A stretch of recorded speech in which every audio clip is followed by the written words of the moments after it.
Hello and welcome back to our channel. So today in this video, we are going to discuss about how to cancel your Bumble subscription. So without wasting much of our time, let's get straight into the video. So for this, you cannot cancel your subscription from your Bumble app directly. So to cancel out your subscription, there is only one way possible, and that way is by the help of your Play Store in your Android device or your App Store in your iOS device. So simply tap open your Play Store or App Store, and once you have opened it, you will end up in this kind of interface. So simply tap on the profile icon on the right hand side of the corner, which will lead you to this interface. So from here, simply tap on the option called Payments and Subscriptions.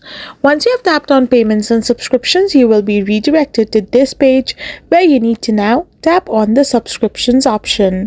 So once you have tapped on the subscription option, you will now be redirected to a different kind of interface where all the subscriptions that you have taken will be listed.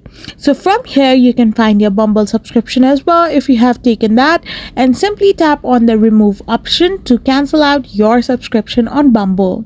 So by this way, you can simply and easily cancel your Bumble subscription. I hope you found this video helpful. So don't forget to hit that subscribe button and do give us a thumbs up. We will be back again with more informative videos. Thank you for watching.